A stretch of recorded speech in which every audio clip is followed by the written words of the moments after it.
In 2050, the world may be unrecognizable, with farmlands turning into skyscrapers and coastlines being swallowed by the rising seas.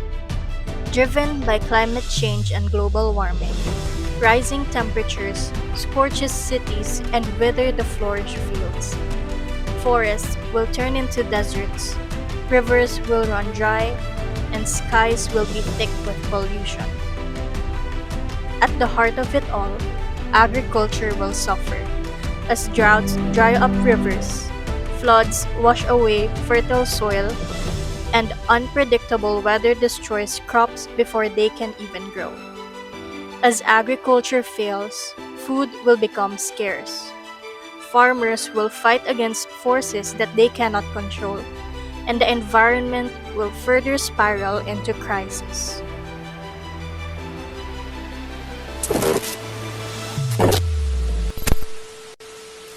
I received this video 1 hour ago. No source, no timestamp, just a projection of a possible future. Or a projection based on where we're headed. So, if that is accurate, then it shows a future where agriculture completely collapses. And it's not unrealistic because climate change is already affecting crop production today. Traditional farming depends on stable weather, fertile soil, and large areas of land. But these conditions are becoming harder to maintain.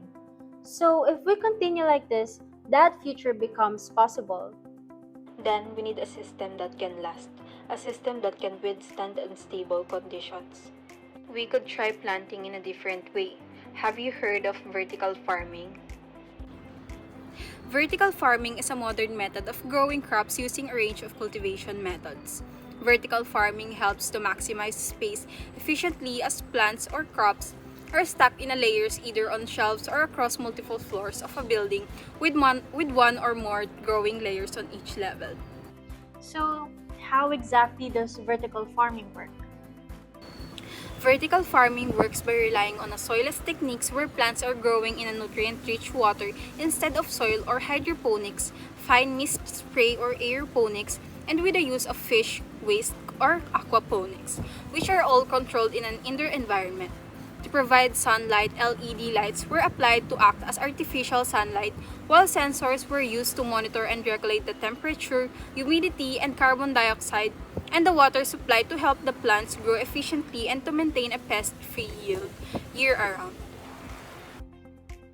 Does it already exist here in the Philippines? In starting as early as the year 2018, Delbros launched Good Greens and Coast where vertical farming was introduced and applied in the Philippines. The company suggested that the government should be more open to modern agriculture. In addition, they also stated that the Philippines need to increase the number of vertical farming facilities, especially in urban areas because it helps to address hunger among poor Filipinos in the country. By late 2022, the Delbros expanded their project into a 12-tower urban vertical farm in Navotas City through a partnership with local government. In the year 2024, the Philippines operates its first indoor vertical strawberry farm in Pasig City, which marks a significant step forward for the country's agriculture. These methods utilizes advanced technology solutions to help address the increasing demand for food while also maximizing limited urban spaces. So, what you're saying is, we don't just fix agriculture by expanding land or waiting for better weather. We adapt it to where people already are, inside cities and inside buildings. Exactly. It shifts farming from being dependent on nature to being controlled by technology. But is it really sustainable? What about the energy used, maintenance, and cost? Vertical farming offers several economic benefits. It increases productivity because crops are grown in stacked systems and controlled environments, allowing consistent production regardless of weather. This results in higher yields, which can increase revenue for farmers and investors. It also reduces transportation costs since crops don't need to travel long distances from rural farms to cities, lowering fuel expenses, reducing spoilage, and delivering fresher produce. However, vertical farming is expensive to establish and manage due to high energy requirements.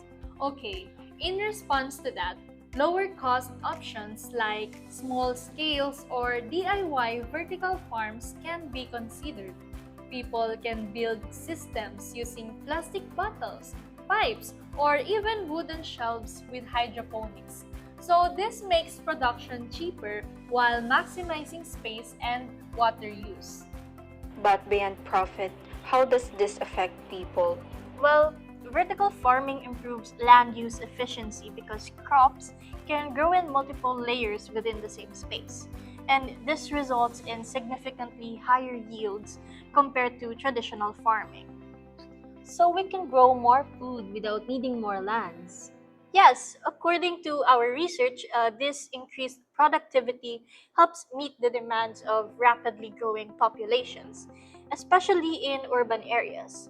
And by maximizing limited land resources, vertical farming improves food security and supports a more stable and sustainable food supply for communities. Here's the catch though. Vertical farming in the Philippines is still not popular among farmers because of its cost. However, it can be done at home using less land and less water. Vertical farming can also improve food availability by using efficient growing cycles, protecting crops from weather conditions, and operating outside traditional seasons. According to FANG 2025, it promotes socially responsible practices where profitability and sustainability works together. With this, growers can reduce their environmental footprints, support local economies, and provide fresh, nutritious produce. So at its core, vertical farming is not just a farming method. It's a shift in how we think about food, people, and sustainability. According to further research, environmental impact is measured through greenhouse gas emissions per kilogram of produce. Studies show emissions vary depending on systems, energy sources, and technology used. Because vertical farming is energy intensive, especially for lighting and climate control, it can produce higher emissions if powered by fossil fuels. However, when powered by renewable energy and efficient systems, it can achieve comparable or even lower emissions than traditional farming. So when we put everything together, vertical farming isn't perfect. It has challenges: cost, energy use, and accessibility. But it also solves urgent problems like food security, land limitations, and climate change impact. It brings agriculture closer to people and makes food production more stable and reliable. And maybe the real question is not whether it replaces traditional farming, But whether we can afford to ignore it. Because if the future depends on adaptation, Then vertical farming may be part of the solution.